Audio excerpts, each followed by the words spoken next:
po'y tumayo. Sige po, sambahin natin ang Panginoon. Hallelujah!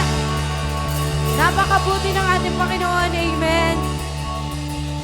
Hallelujah. Pa tayo aawit sa ating Panginoon Diyos. Let's ready our hearts to praise Him. Come on.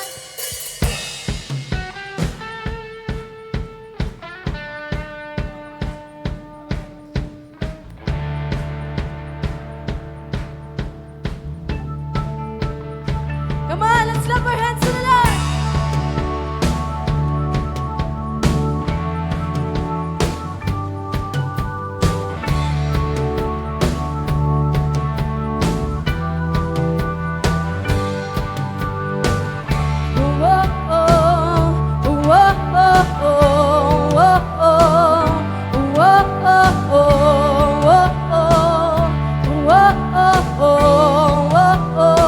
Sabay-sabay po natin.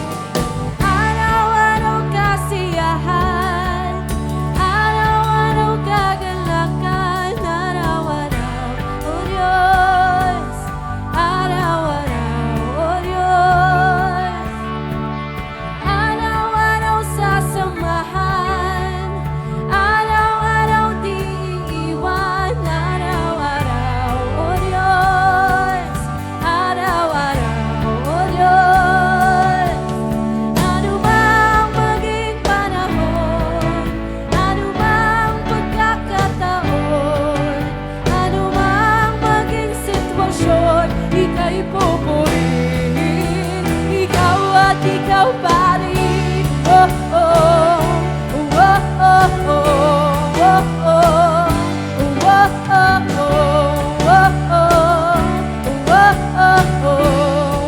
oh, araw-araw, araw-araw kasiyahan, araw-araw kagalakan, araw-araw, O Diyos, araw-araw, O Diyos.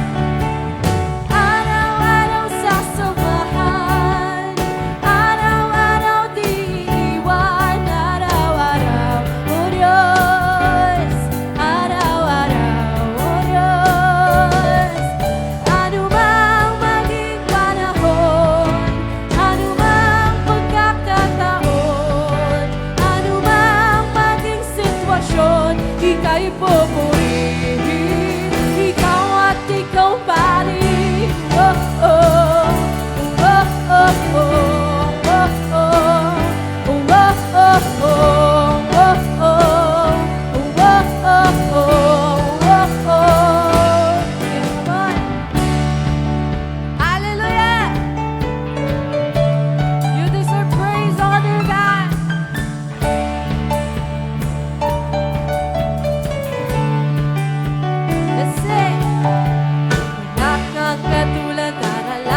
sabay-sabay na itataas ang ating mga tinig.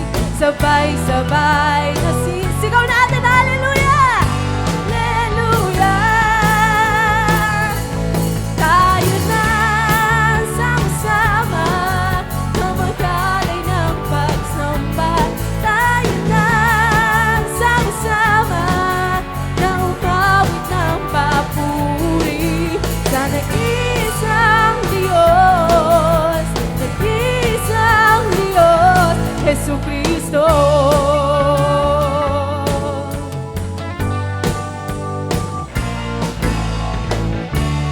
Kay sarap manatili sa presensya ng ating Diyos. O kay sarap sa piling at magdiwang sa ating Diyos. Sabay-sabay na itataas ang ating mga tinig. Sabay-sabay na sisigaw, hallelujah! Tayo na sama-sama na mag-alay ng pagsamba. Tayo na sama-sama na mag-alay ng papuri sa nag-iisang Diyos, nag-iisang Diyos, Jesucristo. Hallelujah! Hallelujah! Pag-usabi po natin palakpak, papalakpak po tayo lahat. Umindak, lumundag, at humiyaw. Hallelujah!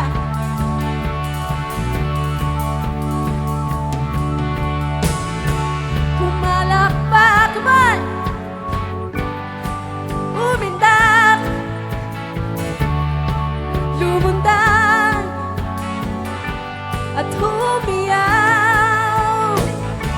Pumalakpak, umindak, lumundag, at humiyaw. Pumalakpak, pumalakpak, umindak, lumundag, at humiyaw. Pumalakpak, pumalakpak, umindak, lumundag, at humiyaw. Tayo na sama-sama na mag-alay ng pagsamba. Tayo na sama-sama na mag-alay ng papuri. Tayo na sama-sama na mag-alay ng pagsamba. Tayo na sama-sama na mag-alay ng papuri. Tayo na sama-sama na mag-alay ng pagsamba. Tayo na sama-sama na mag-alay ng papuri sa nag-iisang Diyos, nag-iisang Diyos, nag-iisang Diyos, Jesucristo. Hallelujah! Come on! Let's praise the Lord! Hallelujah! Thank you, Jesus. Thank you, Holy Spirit. Sadyang napakabuti mo, Panginoon. Hallelujah! Let's continue to worship. Hallelujah! Kausapin natin ang ating Panginoon Diyos. Hallelujah! Sabihin, napakabuti mo, Panginoon. Sadyang napakabuti mo. Hallelujah. Thank you, Jesus. We worship you, O God. Hindi ka nagbago, Panginoon Diyos. Nagbago man ng taon, Panginoon. Pero hindi ka nagbago sa buhay ng bawat isa sa amin. Hindi ka nagkulang, Panginoon, sa buhay ng bawat isa sa amin. Hallelujah. As we worship the Lord, open our hearts At hayaan niyang i-feel yung puso natin. Hallelujah. We worship you, God. Oh, we worship you, Lord. Sadyang kay buti ng ating Panginoon, magtatapat sa habang panahon, maging sa kabila ng aking pagkukulang, biyaya niya'y patuloy nalaan. Katulad ng pagsinag ng gintong araw, patuloy siyang nagbibigay ng law. Kaya sa puso ko't damdamin, katapatan niya'y aking purihin. Sabay-sabay nating awitin, dakila ka. Dakila ka, O Diyos, tapat kang ang tunay, magmula pa sa ugat ng aming lahi. Mundo'y magunaw man, maasahan kang lagi, maging hanggang wakas nitong buhay.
Pasasalamatan natin ang ating Panginoon Diyos.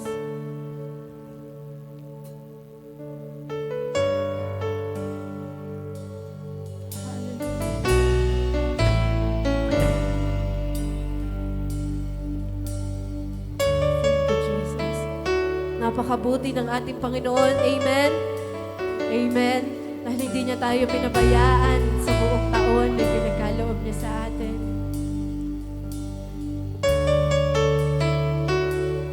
Worship you, God.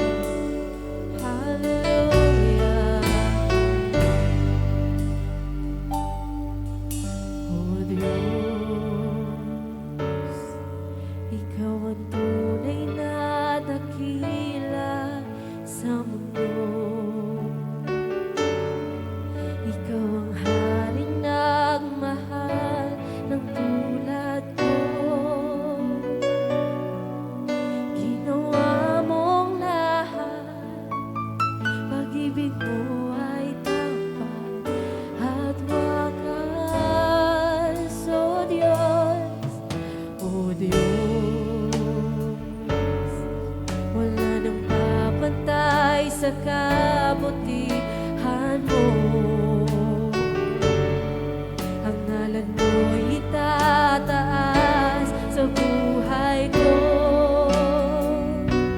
Sundin ang loob mo, iparinig ang nais mo.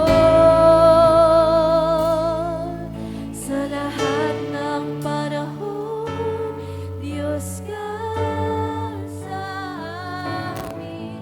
Sa lahat ng, oh, come on, let's declare. Hallelujah. Panginoong Jesus, purihin ka.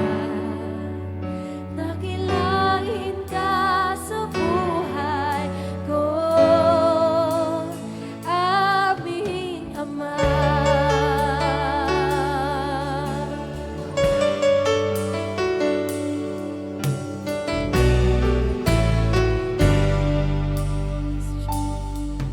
O Diyos, Ikaw ang tunay na dakila sa mundo. Ikaw ang haring nagmahal ng tulad ko. Ginawa mong lahat, pag-ibig mo ay tapat at wagas. O Diyos, wala nang papantay sa kabutihan mo. Ang ngalan mo'y itataas sa buhay ko. Sundin ang loob mo, iparinig ang nais mo.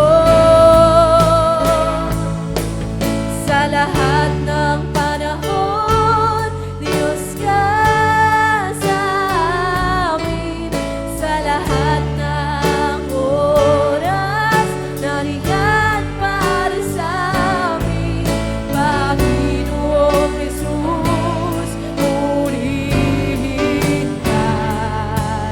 Dakilain ka sa buhay ko. Sa lahat ng panahon, sa lahat ng panahon, Diyos ka sa amin. Sa lahat ng oras, nariyan para sa amin. Panginoong Jesus, purihin ka. Dakilain ka sa buhay ko, aming Ama.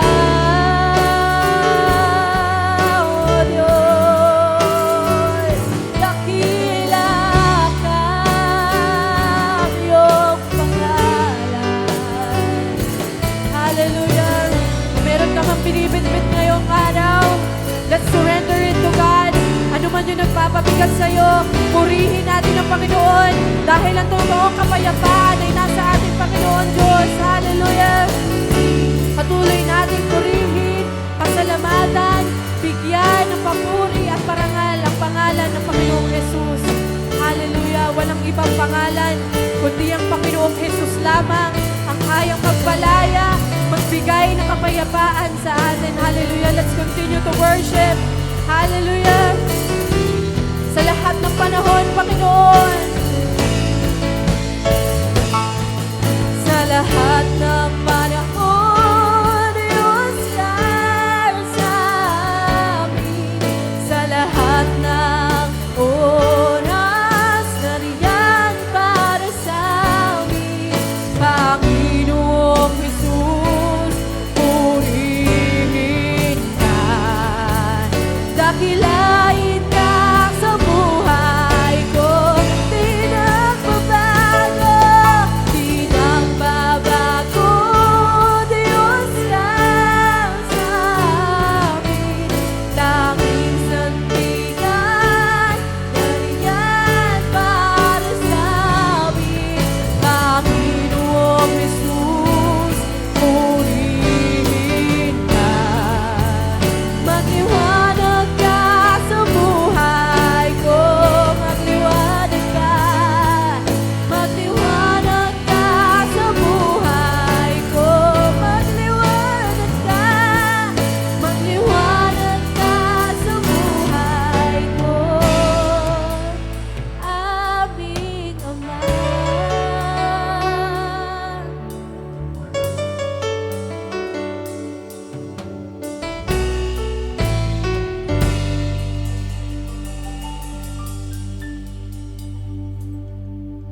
You may now be seated. Last month, we have received the sermon series for January entitled Stewardship Foundations.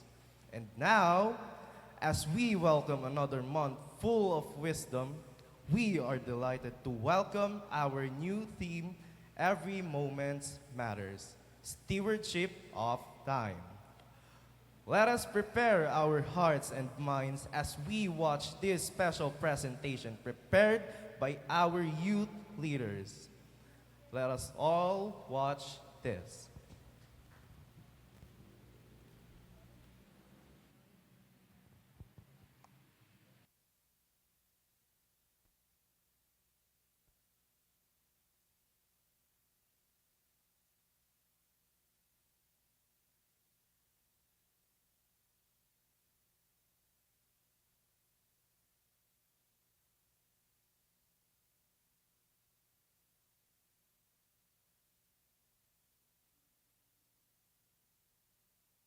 Country's getting meaner, computers getting smarter. The pains we try to numb are only getting sharper. We're going on like nothing's the matter at all.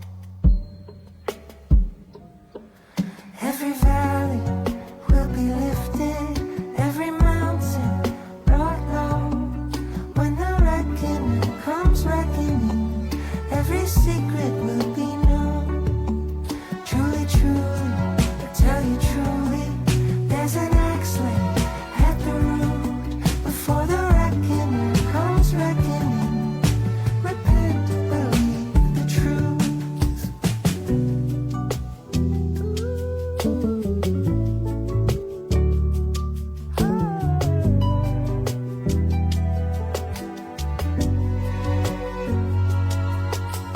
Phone in my pocket is sold like a game to me. I've lost so much time and attention to technology that sells me the lie that it knows what I really need. God knows it only makes me feel more alone.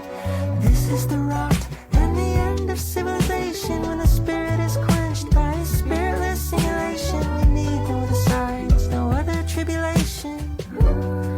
And this, every valley will be lifted, every mountain brought low. When the reckoner comes reckoning, every secret will be known. Truly, truly, I tell you truly, there's an axe laid at the root.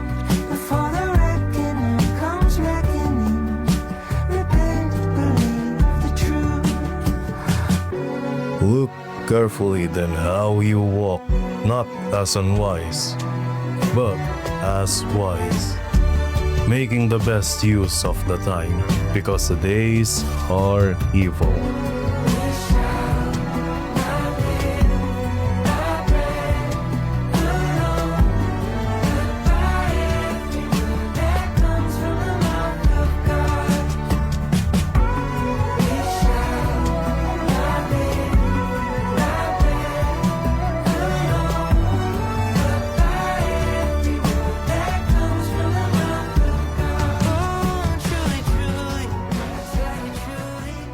Amen. Praise the Lord. Ayan, sige po, bigyan natin po ng malakas na palakpakan. Praise the Lord ang ating Panginoon.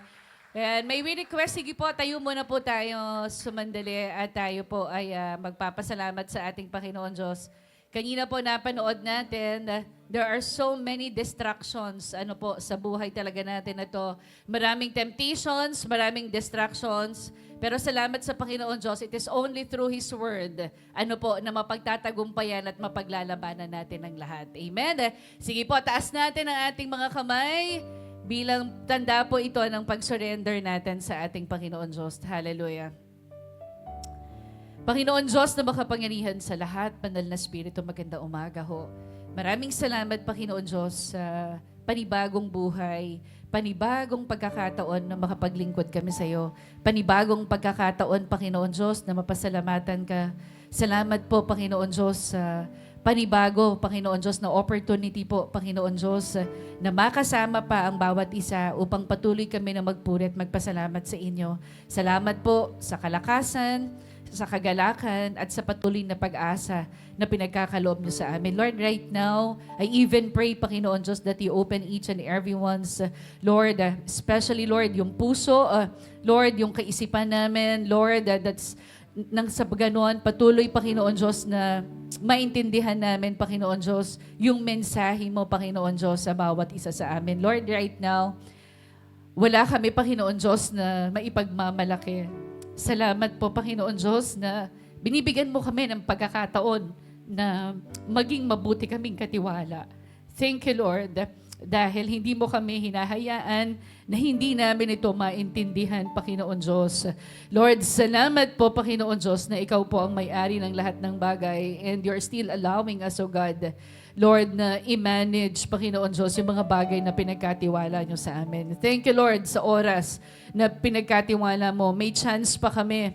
May chance pa kami na manalangin. May chance pa kami na mag-share ng salita. May chance pa kami, Panginoon Diyos, na bumuo at mabuo ang pamilya. Salamat po, Panginoong Jesus. And Lord, right now, I pray, patuloy, O Diyos, na ikaw po ang mangusap sa puso ng bawat isa. Ikaw po ang maitaas, Lord. Only your name will be glorified. Only your name will be magnified, O God.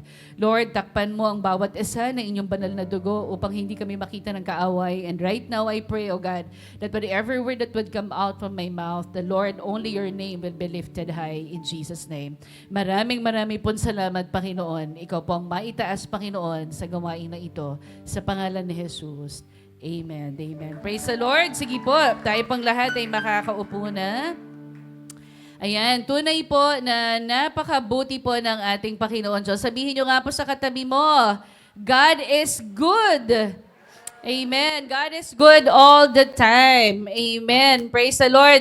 Sige nga po, bigyan natin ng pinakamalakas at mataas na palakpak para sa ating dakilang Diyos.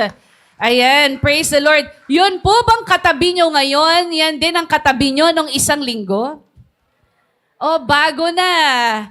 Okay, pero sana hindi siya, nagbabago lang siya ng pwesto niya, no? Okay, at syempre sana nadadagdagan tayo. Ayan, praise the Lord.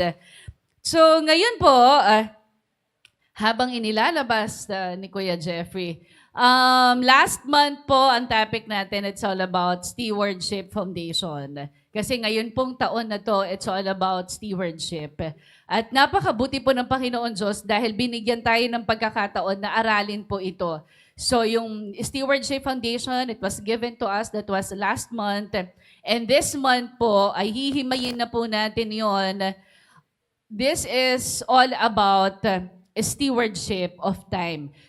So for the month of February, pag-uusapan po natin kung paano po tayo magiging mabuting mga katiwala po sa oras. Ano po?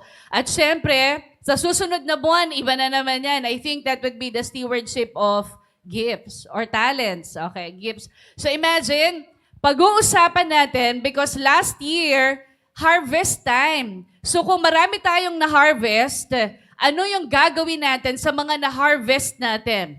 Tayo kaya ay magiging mabuting katiwala. So pag-usapan po natin ngayon, ito pong topic natin, ito pong pinaka-theme natin that every moment matters. And then for the month of February, we'll be talking about the stewardship of time. Why is it that we need to study or we really need po to at least for us to understand ito pong stewardship of time? Because we believe that time is one of the most valuable. Time is one of the most valuable. At the same time, limited lang yung resources po ng Panginoon Diyos. Limited resources na ibinigay po or in-entrust ng Panginoon Diyos sa atin. Hindi po to katulad ng pera. It's unlike, of course, unlike money, unlike mga possessions na meron tayo. Yung time, it cannot be borrowed. Yung time, it cannot be, I would say, it cannot be saved. Tama? Time cannot be saved, time cannot be borrowed, or time cannot, it cannot be recovered. Kasi once it's gone, it's gone. Tama po? So ngayon pong mga oras na to, let's talk about redeeming the time. So that's the our topic po ngayon pong umaga na to. Meron po akong tanong sa inyo. Tanong ko lang po sa inyo. Ilan po sa atin dito ang nakakapansin na ang bilis ng panahon? Tama po? Parang kahapon lang, o let's say last month, January lang. Tapos, biglang February na. Tapos maya-maya, nandyan na si Jose Marichan. Di ba? Mamaya, nandyan na siya. Pasko na. Tama? December na. At sa totoo lang po, parang ganito lang. Parang kagigising mo lang, tapos mamaya, gabi na ulit. Diba? So, hindi mo ba napapansin na sobrang bilis.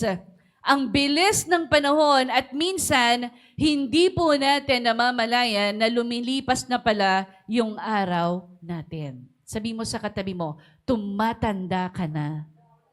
Nako, ayan na. Ano po? So, madalas po, naririnig natin yung mga linyahang ganito. Sasabihin natin, sayang yung oras. Diba? Parang sasabihin mo ganon, ay, sayang yung oras. Pero biglang magugulat ka, sasabihin mo kung maibabalik ko lang. Now, dito po sa Redeeming the Time, I'd like to read po yung ating pong text. Ito po yung pag-aaralan natin. Ephesians chapter 5, 15 to 17. Be very careful then how you live, not as unwise but as wise, making the most of every opportunity because the days are evil.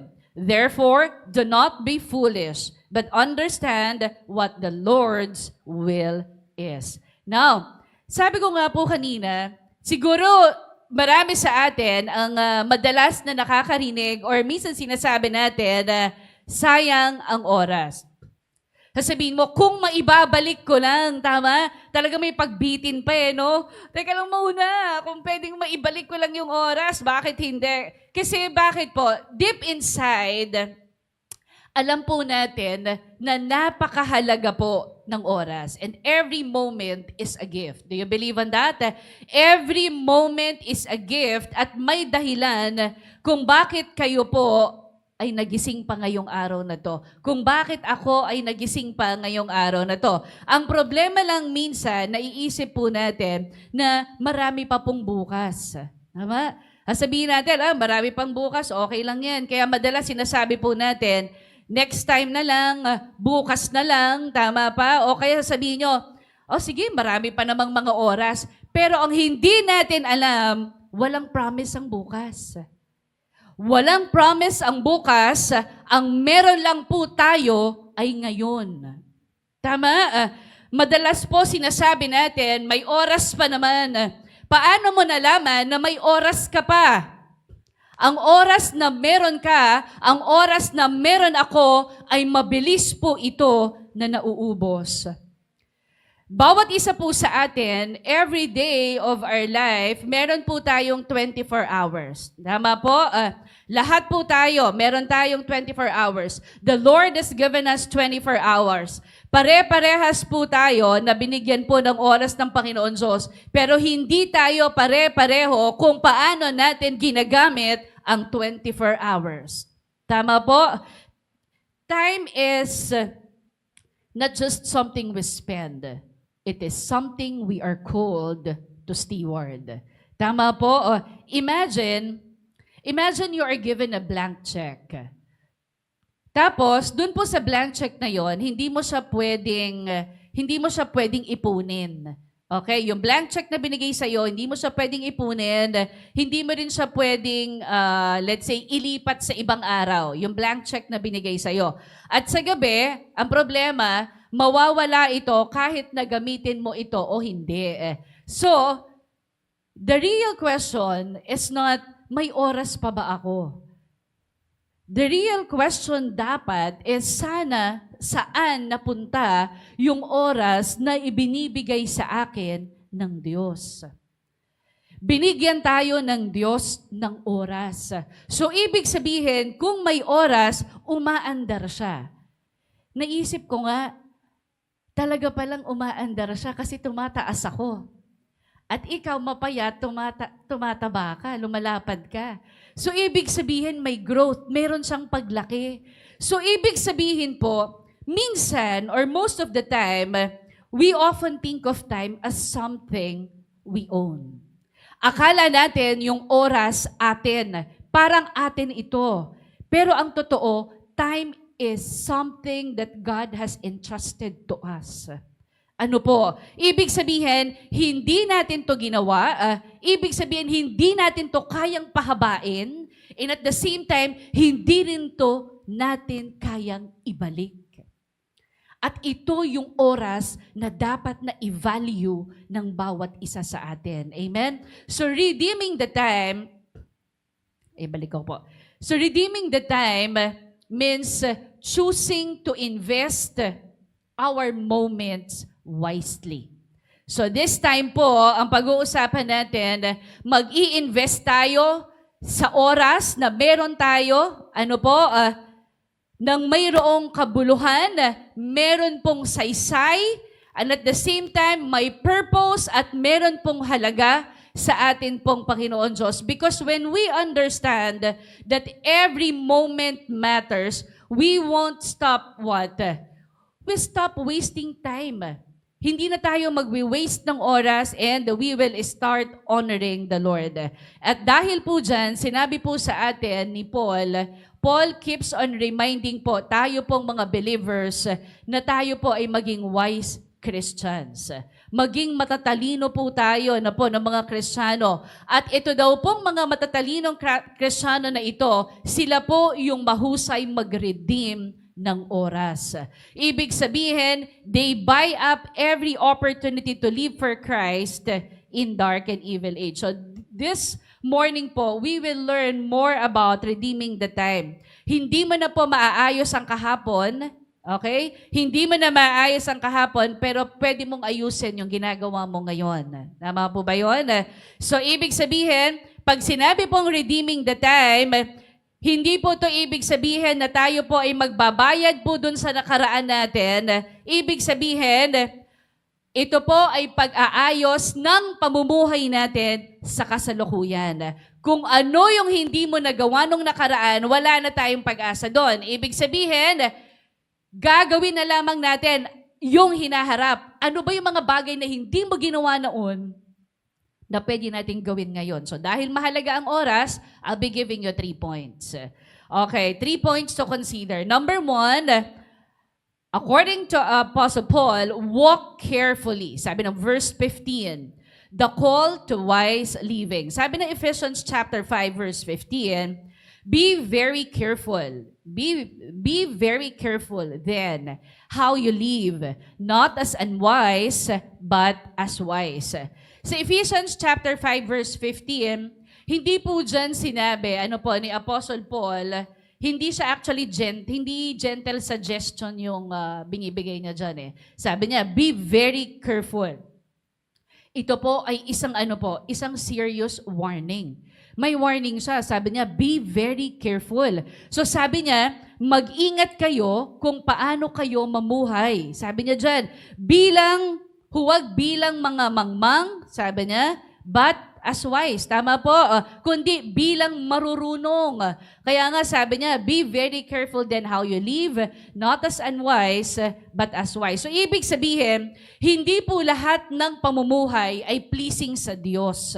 Hindi po lahat ng pamumuhay pleasing sa Diyos. Kahit pa ikaw ay busy, kahit na ikaw ay active, or kahit na ikaw ay religious.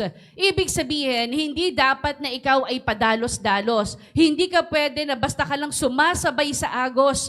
Hindi ka lang yon, you just go with the flow. Ibig sabihin po, this means that where you are going, you should know where you are going and why you are going there.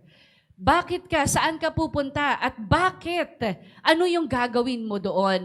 Dito po, sinasabi sa atin ni Paul that we have to walk carefully.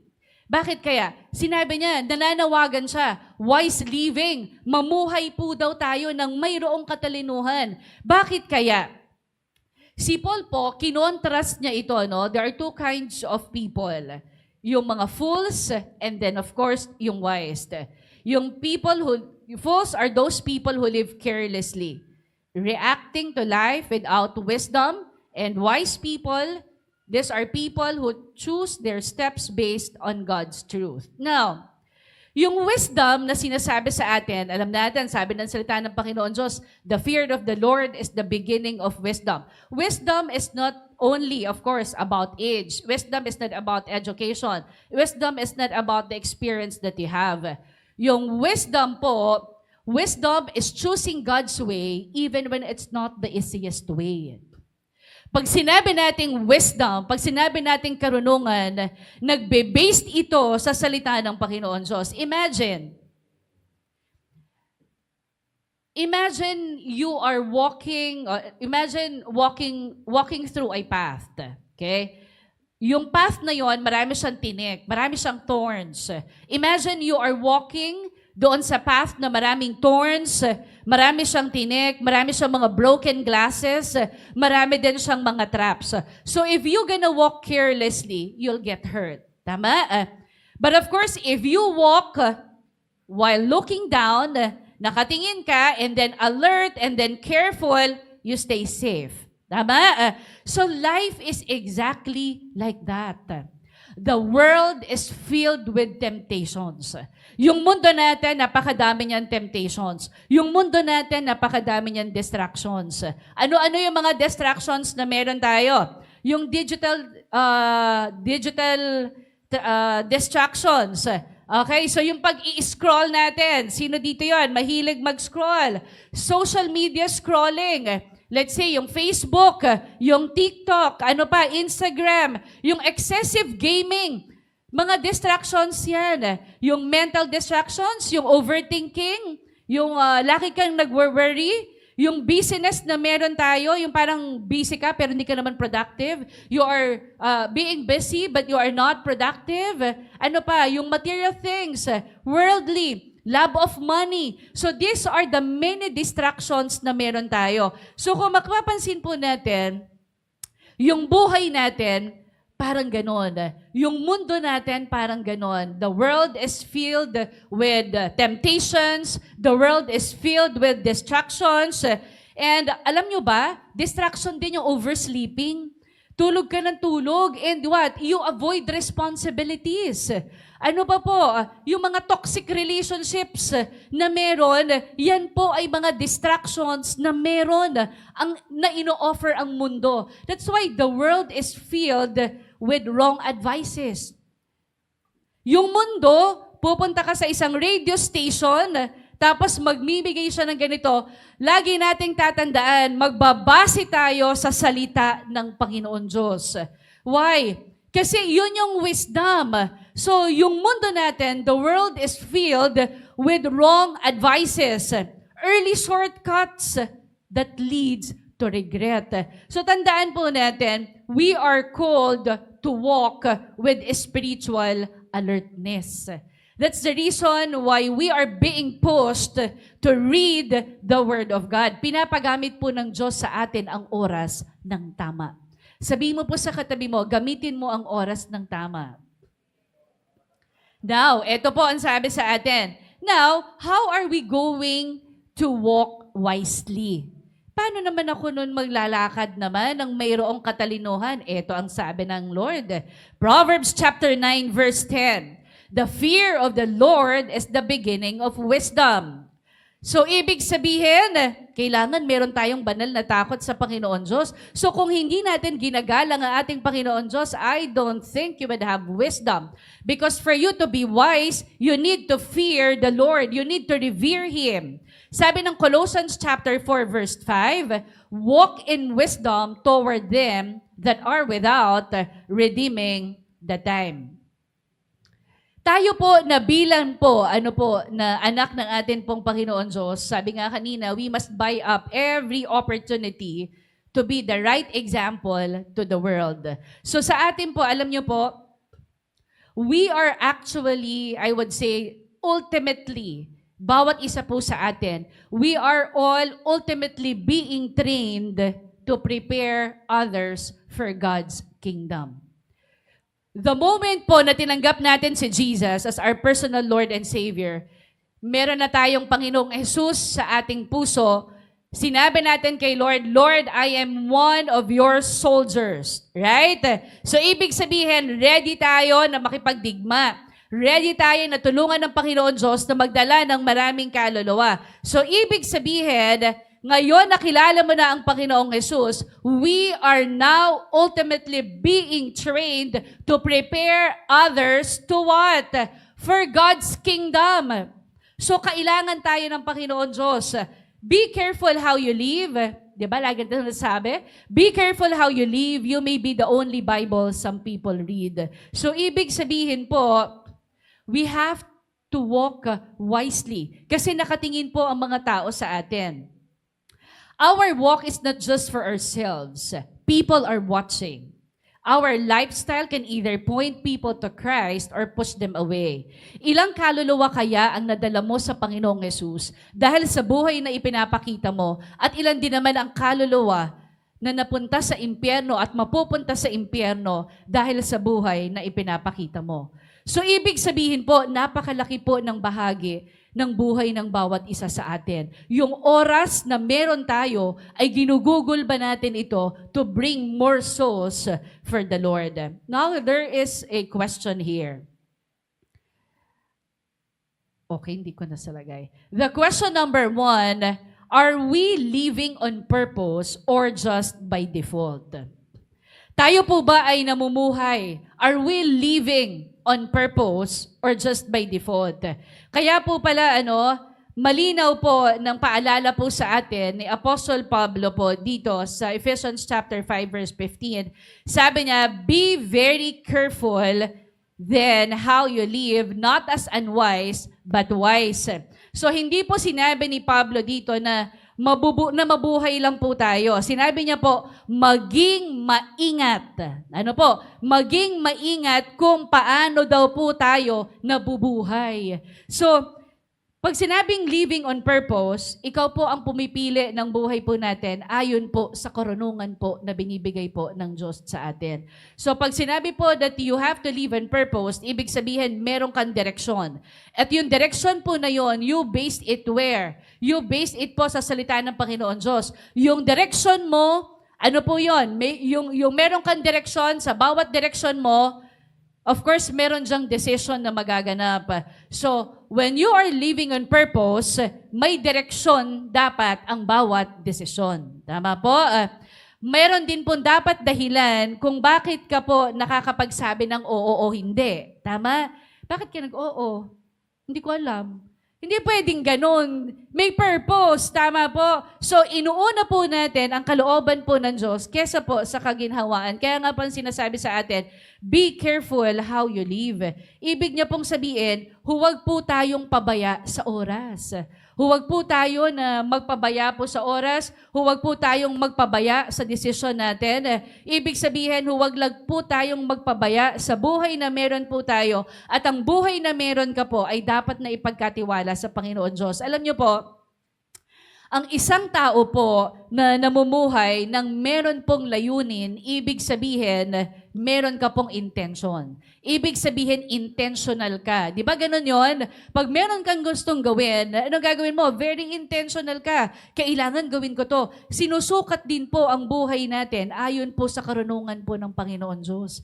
So, ibig sabihin po, alam po ng Panginoon Diyos kung tayo pa'y umaasa sa Kanya. So now, how are we going to live? Saan po? Live in purpose or by default? Sayang, hindi ko nalagay. Pakitype nyo. Pakitype nyo na lang yun, ha? Para, are we living on purpose or just by default? So, pag sinabi po natin by default, hinahayaan na lang natin yung buhay natin na dalhin na lang tayo kung saan-saan. Tama? Default. Diba? So, ibig sabihin, yung pamumuhay natin, wala siyang malinaw na direksyon. Anong gusto mangyari? Okay lang, basta ako, gumising ako, kung kumain ako, ayos lang. Walang plano, walang direksyon. Basta lang siya mamuhay, basta lang siya tatanda. Gigising ka, gagalaw ka, pero hindi mo alam kung bakit. Mahirap yun, ha? Mahirap yun, mahirap na gawain yun. Yung sumusunod ka na lang po sa mga nakasanayan, sumusunod ka na lang sa mga uso, sumusunod ka na lang sa pressure. Diba? Kasi nga, wala kang guide eh. Yung guide mo, yung Bible, yung Word of God. So, ibig sabihin, yun yung nagbibigay ng direksyon sa'yo. So, kapag gumagawa po tayo ng desisyon, kapag ikaw ay by default, gumagawa ka lamang ng desisyon dahil yun yung madali. Gumagawa ka, yung decisions mo gusto mo madali, hindi dahil yun ang tama. Tama? Parang bangka. Meron siyang timon, tama? Yung bangka po, umaandar, pero wala siyang patutunguhan, tama? Ibig sabihin po, buhay ka, pero reactive ka lang. Tignan mo yung katabi mo, reactive lang ba yan? So, ang tinutukoy po ni Pablo dito is yun pong bilang unwise living. Hindi po dahil masama po yung intensyon, kung hindi, wala po kasi siyang intensyon. Ano po? So, ngayong araw po na to, pinapaalalahanan tayo po ng salita ng Panginoon Diyos. Mamuhay po tayo ng meron po tayong layunin. Mamumuhay po tayo ng meron tayong karunungan. Amen? So, dapat we have to live on purpose. May purpose ang buhay mo. Amen? Okay, so another, Kuya Jeffrey, are we being shaped by God's Word or by the culture around us? Piliin nga po natin dyan. Are we being shaped by God's Word or by the culture around us? Kung ano po yung pinakikinggan mo, yun po ang humuhubog sa'yo. Are we being shaped, Kuya Jeffrey, by God's Word or by the culture around us? Ikaw na lang po magpindot. Okay. So, ibig sabihin, kung ano po yung lagi po nating pinapakinggan, yun po yung humuhubog talaga sa atin. Wise living, it means allowing God's Word to shape our decisions. Amen? Kapag sinabi na namumuhay po tayo ng mayroong katalinuhan, ibig sabihin, we are allowing God's Word to shape our decisions, to shape our priorities, to shape our kind of lifestyle. So yung mga boses po na paulit-ulit po natin na tinatanggap, yan po yung nagiging pundasyon sa pag-iisip po natin. Ano po? Yan yung nagiging foundation sa isip natin. Yan po yung nagiging foundation na patuloy natin na pinaniniwalaan. And even, of course, our actions. So kapag lagi po natin na pinakikinggan, ang tanong ko kanina, are we being shaped by God's Word or by the culture around us? Kapag palagi po natin na pinakikinggan yung opinion ng mundo, anong mangyayari sa atin? Magkakalito-lito ka. Sabi kasi ni ganito daw yung gagawin ko eh. Ay hindi, ito na lang yung gagawin ko. Ano po? Kapag po tayo palagi nating pinakikinggan yung social media, kapag tayo lagi natin pong pinakikinggan kung ano yung uso, lagi nating pinakikinggan kung ano po yung kultura na meron po tayo, unti-unti po nito binabago kung ano po ang tingin natin na tama. unti-unti nito na binabago kung ano ang tingin natin na mali. Tama? Kasi kahit hindi natin yan namamalayan, magugulat na lang po tayo. Tama po? Ayaw na rin po niyang pumindot.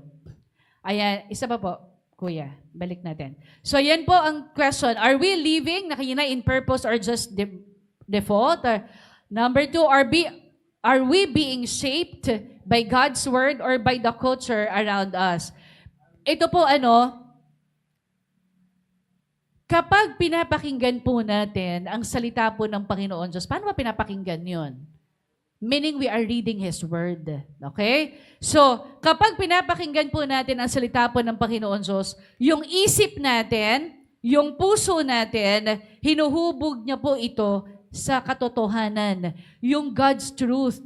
Yun pong message ng Panginoon Diyos sa atin. Yung mga decisions po na meron tayo, nagiging wise. Okay po? So, hindi lang siya basta popular. So, tandaan natin, ang puso po natin, nahuhubog po ito, nasishape po ito sa paulit-ulit po natin na naririnig. Sa paulit-ulit po natin na pakikinig. Kaya mahalaga po na piliin po natin kung anong boses po ang mas malakas. Ito ba yung world? Ito ba yung mundo? Okay? Ito ba yung boses mo? Boses ng diablo? Ito ba yung boses ng Panginoon Diyos? And malalaman mo kung ito ay boses ng Panginoon Diyos. Why? It is always based on His Word. At meron pong kapayapaan ang puso natin. That's why, read God's Word. Sabi mo sa katabi mo, read God's Word. Read God's Word. You have to talk to Him and be wise. Amen? Okay. So now, tingnan po natin. Number 2, redeeming the time. Sabi po dito, ni Apostle Paul, the call to purposeful action. So after po nasabihin po ni Paul na kailangan po natin lumakad, ng mahinahon, carefully. After Paul tells us that we have to walk carefully, he now tells us why. Bakit? Bakit natin kailangan maging maingat? Bakit? Because the time is precious and the days are evil. Sabi ng Ephesians chapter 5 verse 16, making the most of every opportunity because the days are evil.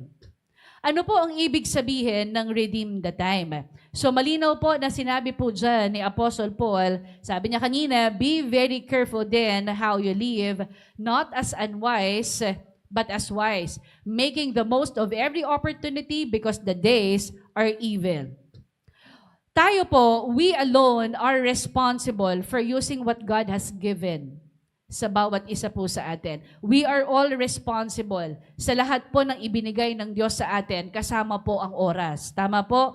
Wala pong ibang gagawa nito para sa atin kung hindi tayo lang po. Tayo po mismo ang pipili kung masasayang po ba ang oras na binigay sa atin o hindi. Tayo po ang pipili kung gagamitin po natin yung oras natin para sa purpose ng Panginoon Diyos sa buhay natin. Sa madaling salita, huwag po nating sayangin ang oras natin. Gamitin natin yung oras natin para sa Diyos kasi ito lang po yung hawak natin.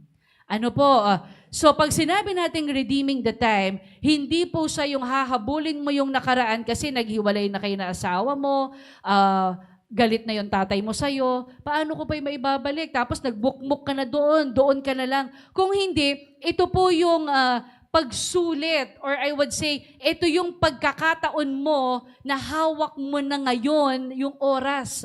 Ibig sabihin, whatever things na ginawa mo noon, pwede mo siyang iayos ngayon. You can redeem the time. Pwede mong ayusin ngayon. Kung nung nakaraan, hindi kayo okay, diba? Huwag mo yung sayangin, ngayon pwedeng ayusin. Kaya nga po yung the phrase redeeming the time, it literally means buying up every opportunity. Sabi dyan, like a merchant who sees something valuable and refuses to let it slip away. Yung redeeming of time, sabi dyan, para daw isa pong merchant, mangangalakal. Tama. Isa po siyang mangangalakal na kapag meron po siyang nakitang isang bagay or meron siyang isang nakitang bagay na mahalaga or parang bibihira sa paningin niya, hindi siya nagdadalawang isip. Tama? So, binibili niya kaagad yon. Binibili niya kaagad dahil alam niya na hindi niya yun dapat palampasin. Bakit po? Baka kasi mawala. Tama? So, ibig sabihin, ganun tayo. Yung chance na binigay sa atin noon, meron pa may oras pa Tama? Kanina nga nakita niyo yung clock, diba? Mayroong sumasabit. Diba? Parang, who would, I would say, malalaman mo ba na hanggang Tuesday ka na lang? Hindi mo malalaman, di ba? Alam mo ba na hanggang March 10 ka na lang? Walang nakakaalam. So, anong gagawin mo ngayon? You have to do something. You have to redeem the time. Yung mga hindi mo nagawa ngayon, may pagkakataon pa tayo gawin ngayon. Ano po? So, ganito rin po yung sinasabi po ng Biblia tungkol sa oras. Kapag meron po tayong pagkakataon na gumawa ng mabuti, gawin mo agad. Sayang ang oras. Sabi mo sa katabi mo, sayang ang oras. Kapag meron po tayong pagkakataon na sumunod po tayo sa Panginoon Diyos, huwag mo nang i-delay. Sabi mo sa katabi mo, sayang ang oras. Kapag meron tayong pagkakataon na sumunod sa ating Panginoon Diyos, huwag mo nang i-delay, huwag mo nang i-delay. Sayang po ang oras, umaandar. Tumatakbo yung oras. Ano po? Kapag meron tayong pagkakataon na magpatawad, gawin mo na. Ano po? Bakit? Magpatawad. Kung meron tayong pagkakataon na magmahal, gawin mo na. Meron tayong pagkakataon na maglingkod, sunggaban mo na. Tama? Sunggaban na natin yan sandali. Bakit po? Sayang ang oras. Baka wala na next time. So baka iniisip natin, hindi. Tandaan natin, hindi po sinabi ng Diyos na hintayin natin yung perfect time. Ecclesiastes chapter 11 verse 4. If you will wait for the perfect conditions, you will never get things done. Ay, pag may pera na ako, tsaka na lang ako pupunta kay nanay. Ay, kapag meron na akong pera, okay na yun para makita nila na okay na ako. Ay, tsaka na lang ako magsisimba.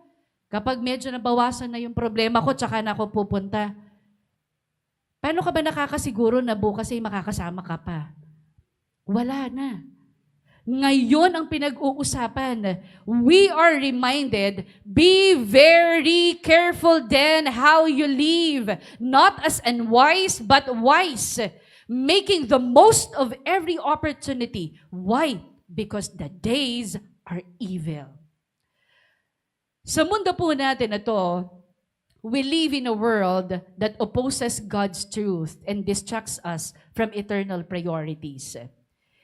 Araw-araw po, every day presents both danger and divine opportunity. When you say danger, ano ba yung mga ino-offer po ng mundo na meron po tayo ngayon? It is actually the risk of being distracted. Mayroon pong panganib. Mayroong panganib po. Araw-araw ng buhay natin, meron po yung panganib. Panganib na masayang ang oras mo sa kasalanan. May panganib na baka masayang ang oras mo sa tukso.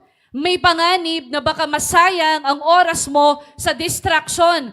Yung nalagay mo yung oras mo doon, tapos puro ka na lang, yun ang ginawa mo. Tapos hindi mo alam, in few days na lang, wala ka na pala. Hindi mo man lang nasabihan yung pamilya mo. Hindi mo nasabihan yung mga kapatid mo. Sayang, wala ka na-contribute.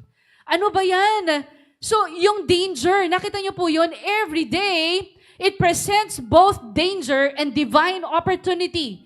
Ito yung mundo na meron tayo. Yung oras tumatakbo. So, ibig sabihin, may binibigay din ng Diyos na divine opportunity for you. Ibig sabihin, may chance. May chance na binibigay ang Diyos sa atin, na just only chance, but chances. Napakadami po ng pagkakataon na gusto ng Panginoon Diyos na bigyan ka ng pagkakataon na gumawa ng mabuti. The Lord is giving you a chance to do good now. for you to grow spiritually. Gusto ng Diyos na mag-obey ka sa Kanya and make a difference this time. Nung nakaraan, puro palpak. Nung nakaraan, lagi ka na lang napagsasabihan. Nung nakaraan, lagi na lang ganito. May pagkakataon ngayon, may oras pa. Pwede pa tayong magbago at pwede pang matuwa. At makita ng Panginoon Diyos sa atin na totoo tayo, na sincere, na gusto natin na magbalik loob at magbago ng buhay. Amen? Palakpakan natin ang Panginoon Diyos. Mayroon pong pagkakataon mula sa Diyos. Wala ka na, naghiwalay na kayo ng asawa mo, ito na lang. Ano pang gagawin mo? Kasi siya, ito, ganito Naghiwalay, parehas may kasalanan. Babalikan mo, may asawa na rin yung asawa mo. Anong gagawin mo ngayon? Haharapin mo yung buhay na meron ka ngayon, hindi mag-isa, kung hindi kasama ang Panginoon Diyos. May pagkakataon lagi mula sa Diyos.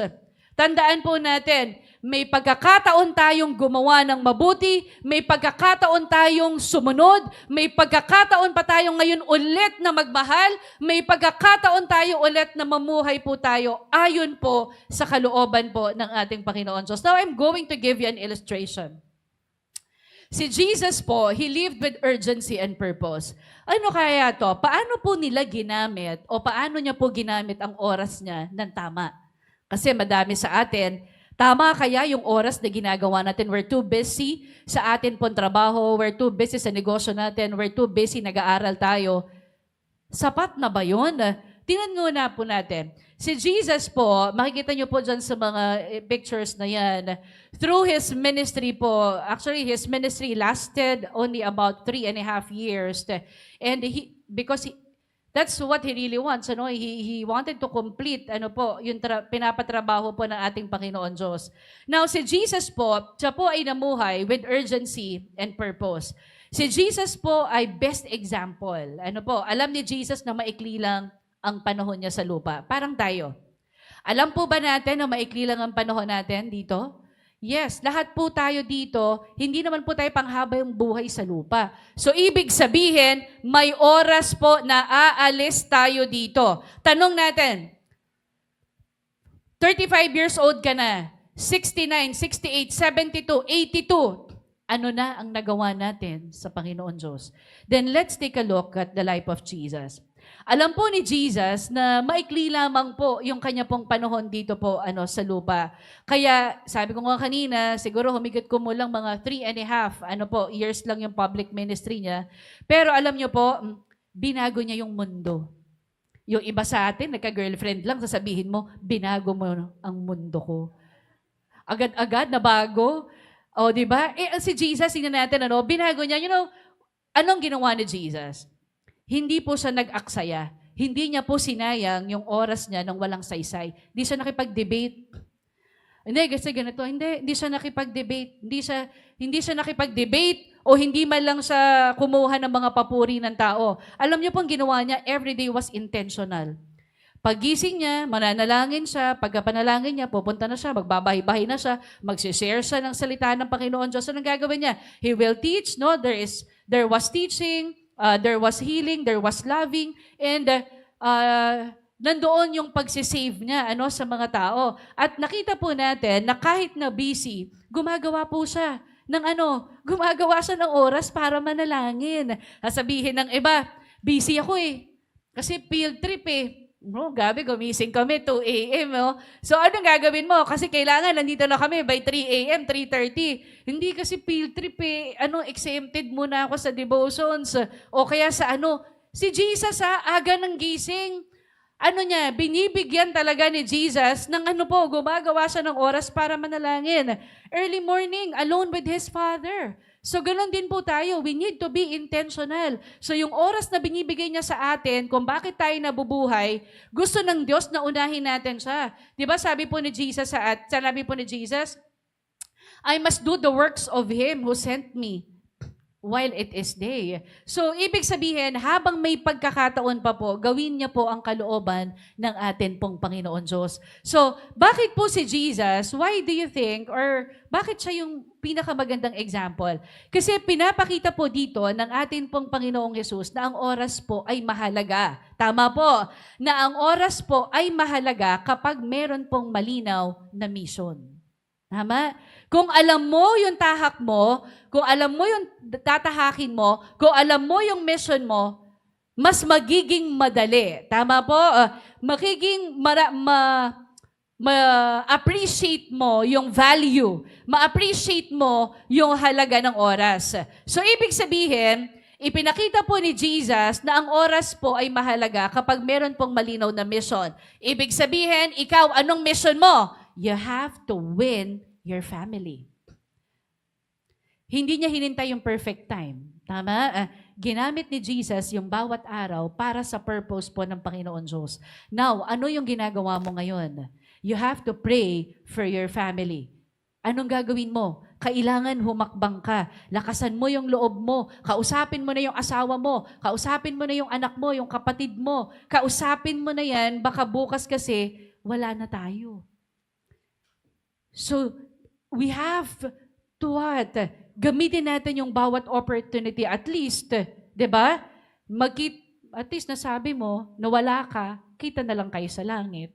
So, ibig sabihin, meron tayong ginawa. So, si Jesus, hindi po siya nag-aksaya ng oras. And since si Jesus po, ang ating great example, siya yung leader natin, pinamamarisa natin, so ganun din po tayo. Another example, si Paul. Si Paul po, he maximized every opportunity. Alam po natin na si Paul po ay dumaan siya sa napakarami po na pagsubok. Of course, alam natin yung iba't ibang klaseng pagsubok niya mula sa kulungan, yung persecution, bandami niyang pagod, ang dami niyang gutom, pero hindi po siya tumigil sa gawain ng Panginoon Diyos. Marami ho sa atin dito, attend lang ng prayer meeting, ayaw. Yung prayer meeting na yun, para sa iyo kaya yun. Ibig sabihin, marami po tayo mga pagkakataon. Diba sabi ng Lord, 2 or 3 gathered in my name, I'm in your midst. So, I'm in the midst of them. So, marami po ang mga nananalangin. Pakaganda po nun. Imagine, ang dami po na nag-a-ask kay Lord ng panalangin na hinihingi mo. So, tandaan po natin, hindi po tumigil si Paul sa gawain niya po sa Panginoon Diyos. Ano po ang ginawa ni Paul? Ginamit niya po yung bawat sitwasyon na meron po siya. Kahit po nasa kulungan siya, para, ang ginawa niya, nag-preach siya, nagsulat po siya ng letters, na bahagi po ito ng Bible na meron po tayo ngayon. Naglakbay siya, nagpunta siya sa iba't ibang lugar, nag-share siya, nagpangaral po siya ng gospel, kahit na delikado. Tayo, sasabihin lang natin na, ikaw na ang mag-pray yun. Hindi ka naman sasaktan. Sabi mo, pag-pray mo, nakakahiya. Si Paul nga, delikado buhay, papatayin. Nagsishare ng Word of God, mananalangin. Ikaw sasabihin mo, baka pwede kang mag-lead. Hindi ko po lahat, hindi alam kung paanong gagawin. O kaya sasabihin mo, ayan, bago umalis yung nagtitinda, pag-pray mo, hindi ko po kaya. Imaginein mo yan, bakit? Kasi hindi mo siya ginagawa. Hindi ka talaga nananalangin. Joke-joke lang yun. Ibig sabihin, wala ka talagang totoong pakikipag-usap sa Diyos. Pag nasa bahay ka, nag-cellphone ka, yun talaga yun. Hindi ka talaga nagbabasa. Di ka rin nagpe-pray. So tandaan natin, so Paul po, hindi niya po sinayang ang oras niya sa reklamo. Hindi siya reklamador kahit na anong problema meron siya. Bakit po? Kasi nasa mission siya eh. Alam niya yung mission niya eh. Alam niya yung gawain niya. Alam niya hindi siya taga rito eh. Tama? So siya mismo ang nagsabi, Lord, make the most of every opportunity. Kahit na anong pagkakataon, pwede. So ang tao po na meron pong malinaw na tawag mula po sa Diyos, marunong po yan magsulit ng oras. Ano po? So ano naman po, ano yung implication po, nito sa atin? So kung si Jesus po at saka si Paul ay nag-redeem po sila ng time. Ibig sabihin, ginamit po nila yung oras nila. Ng tama. Ano naman po ngayon yung ibig sabihin nito para po sa atin? Ibig sabihin po, may purpose din po yung oras natin. Hindi po aksidente na buhay pa po tayo hanggang ngayon. So kung si Jesus po may mission, si Paul meron siyang calling, tayo rin meron. Ano po? Ibig sabihin, hindi lang po tayo nabubuhay para magpalipas ng araw. Ano po? Ibig sabihin, may pinapagawa po at Diyos sa atin. Sabihin mo sa katabi mo, may gagawin ka. Nung inaccept mo po si Jesus as your personal Lord and Savior, sabi ko nga po sa inyo kanina, you are being considered as one of the soldiers of Christ. Sabi ng Lord, here's the Bible, here's the sword of the Spirit. Are you ready to fight? Yes, Lord. Are you ready to win more souls for me? Yes, Lord. Siste, hindi naman po tayo nagbabasa at ayaw po nating hakbangan yung sinasabi natin, lalo't higit yung pagtanggap natin sa ating Panginoong Jesus. Ibig sabihin po, kailangan ka po ng Panginoon Diyos, you need to win your family. You need to win your family. Tama po? Ikaw talaga po ang patotoo. Tama? Amen. So ano ba po? Kanina sabi ko nga, walang perfect time eh. Bakit po ganito? Wala pong perfect time para sumunod. Hindi po naghintay si Jesus ng magandang panahon niya. Ano po? Hindi rin po sinabi ni Paul na, sige kapag okay na, maglilingkod ako sa Lord. Pag wala na lahat itong mga persecutions na to, sige po, titigil na po ako. So, ibig sabihin, kahit po ordinaryo lamang po yung buhay natin, pwede pong magkaroon po tayo ng eternal impact. So, hindi po kailangan na maging preacher ka or missionary po tayo, pero pwede po tayo na maging godly parent. Sa mga anak po natin, pwede po tayo, na alam niyo po yun, ipakilala natin ang atin pong Panginoon Diyos sa ating mga anak, maging faithful worker tayo, maging sa mga kaibigan, pwede tayong magdala ng pag-asa. So pag may lumapit sa atin, manalangin tayo. Ito yung ginagawa ni Paul. He maximized every opportunity. Nasa trabaho, nasa eskwela, nasa negosyo, kahit saan. Kapag ginawa po natin yun ng tama araw-araw, nire-redeem natin ang oras natin ng tama. Amen? So, ibig sabihin, hindi po dapat masayang yung oras kapag pinapagamit po natin to sa ating Panginoon Diyos. And here comes the different practical ways to redeem the time. Number 1, you have to prioritize spiritual growth. Make time for scripture and prayer. So, yung pagre-redeem po ng time, nagsisimula po siya sa pagbibigay po natin ng unang oras sa atin pong Panginoon Diyos. Ano ang inuuna mo pagkagising mo? Kape. Pagkakape. Okay, anong una mo? Cellphone. Hindi yon. Prioritize spiritual growth. So, paano ko i-redeem yung oras ko? Ang pagre-redeem po ng oras ay nagsisimula po sa pagbibigay po natin ng unang oras natin sa ating Panginoon Diyos. Hindi yung kapag may free time ka lang.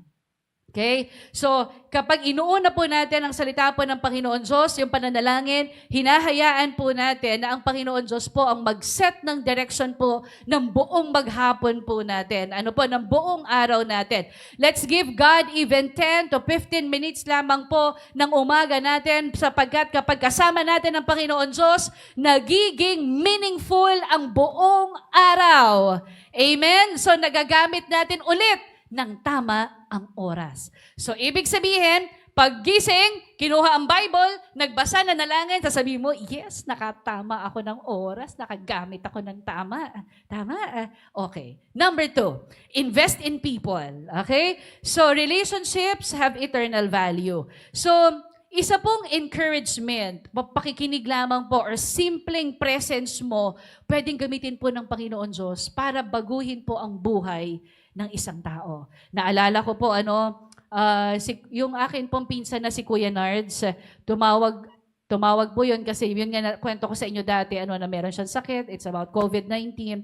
Tapos mamamatay na siya, yun nga, bedridden, at sinabi na magpapaalam daw, gano'n. So tapos talaga, cannot be na. Ngayon, sabi ko sa Panginoon Diyos, alam nyo, kaya nating ipanalangin ang isang tao kahit over the phone. Alam nyo, nasa ICU siya, sabi ko sa anak niya, sabi ko sa kanya, my dear, sabi ko, malapit ka ba dyan? Nasa ICU ka ba? Nandun ka ba sa room? Opo, sige, pagpasok mo, dalhin mo yung phone doon kay Kuya Nards, tapos ilagay mo sa kanyang tenga. Sige po, naka-loudspeak po. May tubo din siya. Sabi ko, kahit ba kahit ganun lang. Sabi niya, opo, naririnig ko. Sabi ko, sige Kuya Nards, huwag kang mag-alala. In Jesus' name, gagaling ka. At alam mo, salamat sa Panginoon Diyos, yun talaga yung buhay na wala ng buhay. Kasi tinaningan na, pinapalabas na ng ospital, as in wala na. Pero there is power in the name of Jesus. You have to invest in people. Alam nyo, ang galing ng Panginoon Diyos. Ngayon po, si Kuya Nard, say, wala nang mga ganun na magaling na po siya. Baka nga nandyan siya, nanonood siya. Ayan, at alam nyo, magkakasama na sila ng kanilang buong pamilya po na naglilingkod sa Panginoon Diyos at sumasamba. Palakpakan natin ang Panginoon. Alam nyo, meron pa akong isa. Meron akong pinsan sa probinsya. Alam ko, pinsan ko siya sa may Bulacan. Kapatid siya ni Ate Wen. Nakalimutan ko yung pangalan. Ayan, medyo nakakatanda na pinsan na namatay siya. Alam niyo po, kaya tayo mag-invest tayo sa mga tao. Alam niyo ho, siguro tumatawag siya sa akin sa Messenger. Busy ako noon eh. Tapos biglang pag yun na nga sabi ko, may nag-missed call. So hindi ko tinek kaagad. Tapos hindi ko siya nabalikan. Alam niyo, after 2 days, namatay. Grabing kaba ng puso ko na tumatawag siya. Of course, I cannot stop kung yun yung araw ng kanyang pagkamatay.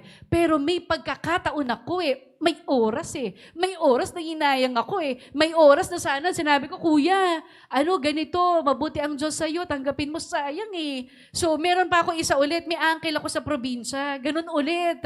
So, sobrang kabisihan ko. Kaya ngayon, pag may tumatawag sa akin, maliban na lang, hindi ko alam kung Shopee to o Lazada Okay, pero iniisip ko talaga pag matawag, ano ba to? Sabi ng message, okay, Messenger. Pag Messenger, kilala ko, May tumatawag, minsan ano kaya to? Alam nyo ho, yun sa province, ganun din. Tumawag din siya. At pinsan ako ng mama mo. Biglang na message, saka nabasa. Nung babalikan ko na siya, nagri-ring yung phone, nagri-ring. Tapos may nag-message. Sabi niya, Tita Gracia, si Papa po ba yung tinatawagan niyo? Sabi ko, oo. Sabi niya, patay na po siya. Naku, patay na naman. Ano ba yan? Kaya alam niyo ho, pag mga ganon, huwag natin yan palalagpasin. Bakit po? Grabe po yung kabog ng puso ko. And bakit po? Kasi I know I should have done something. Kaya invest in people. Number 3, serve God faithfully. You have to use your gifts to bless others. So kapag ginagamit mo po yung mga gifts mo po sa paglilingkod, kahit na po sa mga maliliit na paraan, nire-redeem po natin yung oras natin. Magaling kang kumanta, magaling ka na mag-dance. Ibig sabihin, marami kang mga talents, tapos ginagamit mo yun sa tama. Wow! Ibig sabihin, nire-redeem mo yung oras mo para sa karyaan ng Panginoon Diyos and you are always giving glory to God.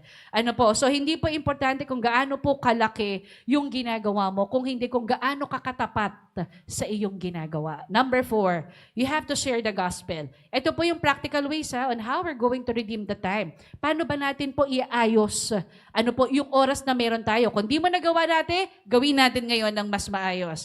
So, today's opportunities po may never return. Okay? May mga pagkakataon po na once in a lifetime na lang. Right?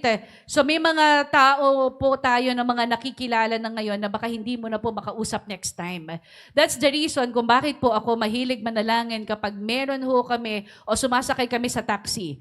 Naalala ko, hindi lamang nung nag-aaral ako ng masteral, kung hindi kapag hindi ako nasusundo ni Pastor John, sasakay ako ng taxi, o kaya naman, kami-kami, ng family namin, I would always, pray. Or kung hindi ako, I would assign, Ma'am Eileen, nagtitimothy ako, Ma'am Eileen, ikaw naman, Aika, ikaw naman, Jaisel, ikaw naman ang mag-pray. Why? Napaka-importante po, that you have to share the gospel. So, panalangin, alam na nila kung sino ang Panginoong Jesus. So kapag nag-share po tayo ng love, ng truth ni Jesus, ginagamit po natin yung oras po natin para sa eternal purpose. So wag po natin ipagpaliban yan. So piliin po natin ng tama, habang may oras pa. Number 3, last po. Understand the will of the Lord. This is the call to discernment. So, pag sinabi po dito, sabi po ng Ephesians 5:17, therefore do not be foolish, but understand what the Lord's will is. So, hindi po natin mariredeem yung time wisely unless we know God's will. So, ibig sabihin po, tinuturuan po tayo ni Paul na ang karunungan, yung totoo po ng wisdom is not simply knowing what to do. Ibig sabihin po, yun po yung discerning, but discerning what God wants us to do. Sa Christian context po, ito po yung sinasabi that we can't redeem time wisely unless we know God's will. So, alam po natin na kapag tayo po, yung discernment na sinasabi po sa atin, nagkakaroon lamang tayo ng discernment kung patuloy po tayo, na nagpapailalim or kung tayo po ay patuloy po na nagpapasakop sa ating Panginoon Diyos. So, ibig sabihin, kapag nagkikinig tayo ng salita ng Panginoon Diyos, sensitive po tayo sa Holy Spirit, ina-apply po natin yung wisdom sa totoong buhay, sa iba't ibang sitwasyon na meron po tayo, kailangan yung discernment. Yung discernment na yon, nagmumula yon sa ating Panginoon Diyos. Yung discernment, meron kang spiritual understanding na nagli-lead po yon sa iyo para gumawa ka po ng mga wise decisions. So, without discernment po, time is wasted. Kaya po, yung discernment, it involves listening to God's Word. You have to be sensitive to the Holy Spirit and you have to apply wisdom to real-life situations. So, without discernment, time is wasted. So, kaya dapat po, laging kinokonsult ang Panginoon Diyos. Yung devotions natin, napaka-importante. You have to go to your prayer room, you have to pray, you have to read the Word of God. With discernment, every moment, it gains purpose. So, kung hindi po natin hahanapin ang guidance po ng ating Panginoon Diyos araw-araw, mawawala ka po sa focus, maaaksaya po ang oras mo. Kaya po sinasabi lamang po ito na kailangan po talaga natin na align tayo sa kalooban po ng Panginoon Diyos para hindi maaksaya yung oras natin. So, kung gagawin mo pong habit, ang mag-pray. Kung gagawin mo pong habit, yung mag-reflect. Kung gagawin mo pong habit na sundin po kung ano po yung plano ng Panginoon Diyos sa inyo. May plano bang Diyos na pangit? Jeremiah 29:11, "For I know the plans I have for you, declares the Lord. Plans to prosper you and not to harm you." Malinaw na malinaw. So kahit po simpleng bagay lamang po, tulad po ng pagtulong po natin sa pamilya natin, kahit po pag-aaral or pag-aayos po sa bahay, nire-redeem po natin yung oras natin po for eternal purpose. So now, eto po, balas na po ako. God's will includes walking in holiness. So sasabihin natin, understanding God's will. Ano ba yung will ng Panginoon Diyos sa akin? Ang will ng Lord sa'yo, walking in holiness. Ano pong ibig sabihin? Kapag alam po natin ang kalooban ng Panginoon Diyos, mas madali po nating piliin ang tama at iwasan po natin ang paggawa ng mali. Tama? So, sabi po dyan, "For this is the will of God, your sanctification." Holiness protects your time. Holiness protects our time. Tama po. Yung sin, it wastes time. Yung sana na dapat marami kang nagagawa sa pamilya mo, pero dahil sa dami ng kasalanan, hindi mo magawa. Tama? Nasasayang yung oras natin. Didrain tayo, yung energy natin. Yan ang ginagawa, ng kasalanan. Ang dami nating mga regrets. But if you are living holy, it keeps our lives focused and it keeps our lives not just only focused but undivided. Yun ang ginagawa niyan. So kapag po tayo, when we walk in holiness, we stop spending time on things that pull us away from God's purposes. Okay po? So another, giving thanks in all things. Kalooban po ng Panginoon Diyos na tayo po ay maging mapagpasalamat sa kahit na ano pong bagay. Hindi man ito I would say, mahirap man, maganda o mahirap, ipagpasalamat natin sa Panginoon Diyos. Giving thanks in all circumstances. So, ibig sabihin, kung maiintindihan lang po natin ito, hindi lamang yung nakita natin na blessings materially, even yung mga challenges na meron tayo, hindi ka magiging abala sa mga frustrations, hindi ka puro complaints. Bakit po? Dahil po, sabi ng Lord, you have to give thanks in all circumstances. Gratitude redeems time. So ngayon po, ano man yung nangyari sa iyo nung nakaraan, maging mapagpasalamat tayo dahil hindi ka makakarating dito, hindi mo makikita ang halaga ng Panginoon Diyos, hindi mo makikita yung value ng time kung hindi mo naranasan ang lahat ng yon. At ngayon, pwede mo siyang iayos. At ngayon, pwede mo siyang sulitin, pwedeng gawin, pwede ulit na ayusin. Ayusin at itama ang oras na nawala. So instead of complaining, we worship. Dami mong problema. Instead of complaining, we worship. Instead of wasting moments in bitterness, lagi ka nalang galit. 39 years ka nang galit. 45 years ka nang nagre-reklamo. Grabe. 50 years ka na, lahat na lang, nire-reklamo mo, tigilan mo na yon. Sabi mo sa katabi mo, tumigil ka na. Tigilan natin yon. Instead of wasting moments in bitterness, we use them to glorify God.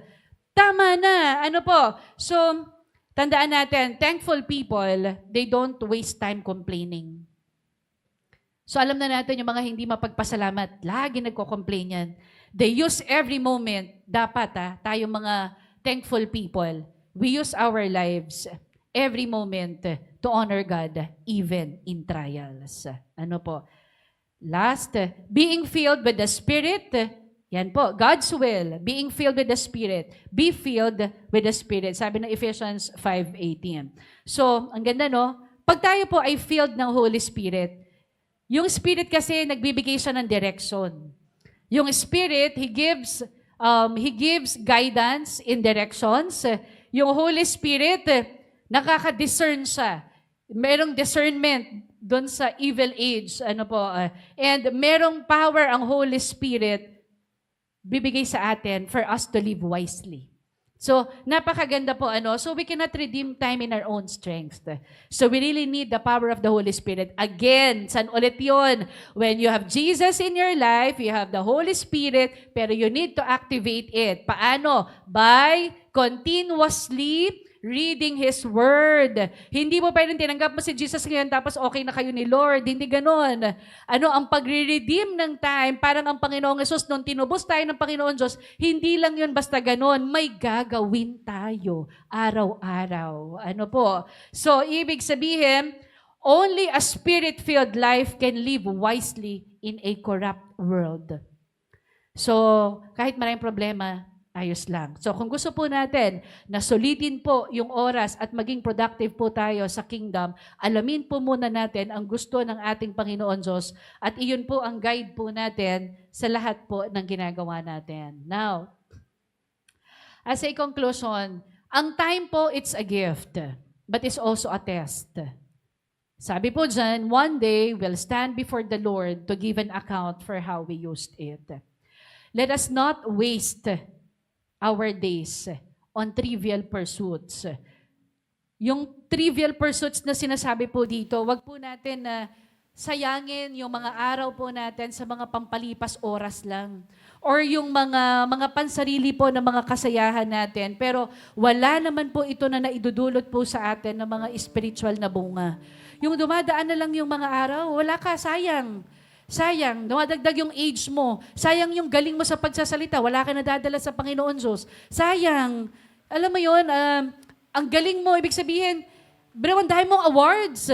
Mula nung high school, nung college, sa trabaho, pero wala kang madala. Walang eternal value. So yun yung sinasabi sa atin, let's not waste our days on trivial pursuits, but redeem the time. Pag sinabing redeem the time, gamitin natin ng tama ang bawat sandali. So, bawat sandali na nandito tayo, so kung ang anak mo, hindi mo tinatawagan, tawagan mo na. Kung ang asawa mo, hindi mo kinakausap, kausapin mo na. No, kung hanggang ngayon, wala ka pa ring mabuting relasyon sa kapwa mo, ayusin mo na. You redeem the time. Gamitin niyo po ang tama. Gamitin natin ng tama ang bawat sandali. For, sabi dyan, eternal purposes. Ano ba yung mga eternal purposes po? So, ito po yung mga bagay na meron pong kinalaman sa kalooban po ng ating Panginoon Diyos. Yung pananampalataya na meron ka, nalilevel up ba yung faith na meron ka? Na kapag meron kang problema, nakamukmuk ka na lang dyan, ibig sabihin, ito yung dapat na nililevel up natin. Ito yung nire-redeem. Ito yung nire-redeem ng oras. Ito yun. Yung faith na meron ka, so yung pananampalataya na meron ka ngayon, dati, ito lang, pagbigas lang, Nagkakanda, ano ka na dyan, wala na tayong maisasain, magugutom na ang buong pamilya natin. Hindi ganon. Punta ka sa isang lugar, manalangin ka. Umasa ka sa Panginoon Diyos, get your Bible. Manalangin, tawagin ang buong pamilya. Increase the level of your faith this time. You redeem the time. Gamitin mo na ng tama yung bawat sandali. Saan? This time, kasama ang Diyos. Ano po? So, ibig pong sabihin dyan, yun pong sinasabing eternal purposes, mga bagay po ito na may kinalaman po ito sa kalooban ng Diyos. Yung pananampalataya, level up mo na yan ngayon. Yung pag-ibig, di ba? Yung lagi ka nalang galit, parang kaya, mahal, okay na, pipiliin ko yung mga mamahalin ko. Ganyan, wala kang pagmamahal sa kapwa. So, sabihin, ito, naloko to sa ganito, ito, ayoko talaga to, kasi ito, ano, tama na, sayang ang oras. Sayang ang oras. Yung paglilingkod mo, anong gagawin? Ito yung mga may eternal value. Maglingkod tayo sa Panginoon Diyos. Nakikita ng Lord lahat yan. Yung pagsunod na ginagawa mo, yung pag-akay mo ng ibang tao para kay Kristo, lahat yan ay mahalaga. Mahalaga po ang oras ng pananalangin. Yan yung mga may eternal value. Alam nyo po, nakakatuwa po sapagkat mas mahalaga po ang oras ng pananalangin. Meron po tayo mga pamilya, yung mga paglilingkod po natin kaysa po sa sobrang oras po natin sa social media. Na wala pong naidudulot na kabutihan. Meron man, pero hindi lahat. Yung oras mo ngayon, punta ka sa bahay. Punta ka sa gawain. Ito yun eh. Sa ayaw at sa gusto mo, mawawala tayo dito. Kaya wag kang masyadong dyan, na lahat na finocus mo na buong buhay mo dyan sa ginagagawa mo. Magugulat ka, sobrang busy ka, bukas wala ka na. Celebrate lahat. Bukas ganito ang gagawin natin. Next year, ganito ang gagawin natin. Ito ang gagawin ko. Next month, ganito. Next month, wala na ako. Wala ka pala. Meron ka ba na contribute? Nadala mo ba yung family mo sa Panginoon Diyos? Kasi pag alis mo, nag-away-away silang lahat. Kasi hindi mo sila pinakilala sa Panginoong Jesus. So napaka-importante po. Last, sabi po dito, only one life, it will soon be past. Only what's done for Christ will last. Sabi po yan ni C.T. Studd. C.T. Studd reminds us po of a truth that hits deep. Ibig sabihin, maiksi lang yung buhay. Life is short.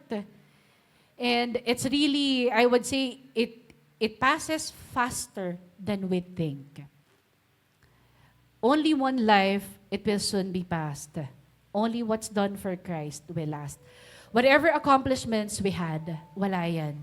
The awards that I have received, the titles, everything that I had, wala lahat. At the end of the day, kung ano yung ginawa ko na nakatulong para magdala ng maraming kaluluwa sa Panginoon Diyos, at kung paano ako namuhay ng maayos sa piling ng Diyos, sa karunungan na binibigay niya, yun lang. Yun lang yung may value. Every day, every hour, every choice matters. Lahat ng gagawin mo ngayon, but of course, not everything we do in life lasts. Sabi nga dito, the things that truly last are the things that we do for Christ. So yung ginagawa mo, nagpumupunta ka dito, prayer meeting, Bible study, naglalakad ka mula bahay nyo, tapos ang layo, 3 biyahe, 4 na biyahe, congrats. Lahat yan nakikita ng Panginoon Diyos. Alam nyo, ngayon po, isa pong paalaala sa atin, kapag natuto ka na pong magtiwala sa Panginoon Diyos, araw-araw ng buhay mo, ginagamit mo yung oras mo sa tama. Wala kang inaasahang ibang tao kung hindi aasahan mo po ang Panginoon Diyos. Mag-invest po tayo dito po sa may mga value, eternal value. These are investments that never lose value. Yun po yung kaninang pinag-usapan natin. The faith, yung hope na meron po tayo, and hope also that we can bring others to our Lord Jesus Christ. Ngayon po, marami po tayong pamilya na hindi pa nakakakilala sa Panginoon Diyos. Ang tanong, ano po ang gagawin mo sa oras na nasa kamay mo ngayon? Sino nakakaalam na 48 hours ka na lang? Alam ko ba na mamamatay ang Kuya Pepe ko sa sa pamamagitan ng pagbaril sa kanya? Malalaman ko ba na ang mama ko, pupunta lang kami ng sementeryo, pagbalik namin, wala na. Hindi ko yun alam. Alam ko ba na makakarating ako sa hospital because I had miscarriage? I don't know. Pero one thing for sure, lahat na nangyari sa buhay ko, alam ko may purpose ang Diyos. At alam ko ang mission ko. Tulungan ng Diyos na magdala ng maraming kaluluwa, whatever challenges na aming harapin. Tandaan po natin, ano po ang gagawin mo sa oras na meron ka ngayon. Hindi mo na pwedeng ibalik yung oras mo nung nakaraan. Pero may oras pa po tayo ngayon. Iayos natin this time. Kasama po natin ang Panginoon Diyos. Every moment of our lives, let's all dedicate it to our Lord Jesus Christ. Yun lang po ang tatagal. Amen? Please, rise. Tayo pong lahat, yumuko at tayo po ay manalangin. Hallelujah. Thank you, Lord. Thank you, Jesus. Thank you, Holy Spirit. Panginoon Diyos na makapangyarihan sa lahat, banal na Espiritu, can we all raise our hands to God? Lord, salamat po, Panginoon Diyos, sa araw-araw, Panginoon Diyos, ng buhay namin. Thank you, O God, for every day, O God. Thank you, O God, for every moment, Panginoon Diyos, na ginagawa mo, Panginoon Diyos, sa buhay namin. Lord, you have given us, O God, Lord, napakadami, Panginoon Diyos, na pagpapala na binigay mo sa amin, Panginoon. Lord, tulungan niyo po kami, Panginoon Diyos, na magamit. Gamitin po namin, Panginoon, yung oras namin ng tama, Panginoon Diyos, and with purpose. Lord, hindi lang, Panginoon Diyos, dito sa mga earthly things, Panginoon Diyos, kundi, Lord, sa mga bagay na meron, Panginoon Diyos, na eternal value. Lord, amin po, Panginoon, na pananampalataya,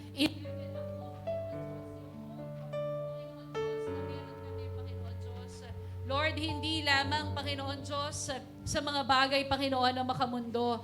Lord, tulungan mo kami, Panginoon, na talaga kaming yung i-level up namin, yung pakikipag-usap namin, Panginoon Diyos, sa inyo. Lord, i-guide nyo kami, Panginoon Diyos, in every decision. Panginoon, yung pag meron kami, Lord, na problema, diretso kaagad kami, Panginoon Diyos, sa prayer room, or meron kami mga pinagdaraanan, punta kami kaagad, Lord, sa isang tabi. Kasi alam namin, Panginoon, na merong makikinig sa amin. Lord, tulungan mo kami, Lord. You guide us, O God, in every decision. Guide us, O God, in every choice. Panginoon, in every action, Panginoon Diyos, na meron kami, Panginoon Diyos. And help us, O God, na i-redeem namin, Panginoon Diyos, yung oras, Panginoon Diyos, that you have entrusted us. Lord, maraming pong salamat. Lord, help us, O God, to prioritize you. Help us, O Lord, to prioritize, O God, your word. And help us, O God, to prioritize, O God, your kingdom. Panginoon, sobrang busy namin, Panginoon Diyos, nakakalimutan namin that in just one snap, everything can be taken from us. Sobrang busy sa trabaho, sobrang busy sa negosyo, sobrang busy sa maraming bagay, hindi pala namin mapapakinabangan sa darating na araw at panahon. Tulungan mo kami, Panginoon Diyos, na patuloy kami, O Diyos, na gamitin para patuloy na madala, Panginoon Diyos, ang aming buong pamilya, Panginoon Diyos, sa iyo. Lord, lead us, Lord, to be more productive. Lead us, Lord, to be wise. Lead us, Lord, to be Spirit-filled, O God, in Jesus' name. Lord, sa iyo namin, Panginoon Diyos, pinagkakatiwala ang lahat ng bagay, Lord. Bigyan mo kami, Lord, ng discernment. Bigyan mo kami, Lord, ng discernment. I-focus namin, Panginoon Diyos, yung sarili namin, Panginoon Diyos, sa iyo. Lord, bigyan mo kami ng discernment. Focus mo kami, O Diyos, para makita namin talaga, Panginoon Diyos, yung iba't ibang opportunities, Panginoon Diyos, na nasa amin. Because we believe, Lord, kung lagi kami magkoconsult sa iyo, kung laging namin uunahin ka, Panginoon Diyos, if we're going to pray, we're going to read, O God, your word, Lord, hindi maaaksaya yung buhay, yung oras na pinagkatiwala mo sa amin. Lord, maraming pong salamat. Thank you, O God, for redeeming the time for each and every one of us. We thank you, Lord. We honor you. In Jesus' name we pray. Amen.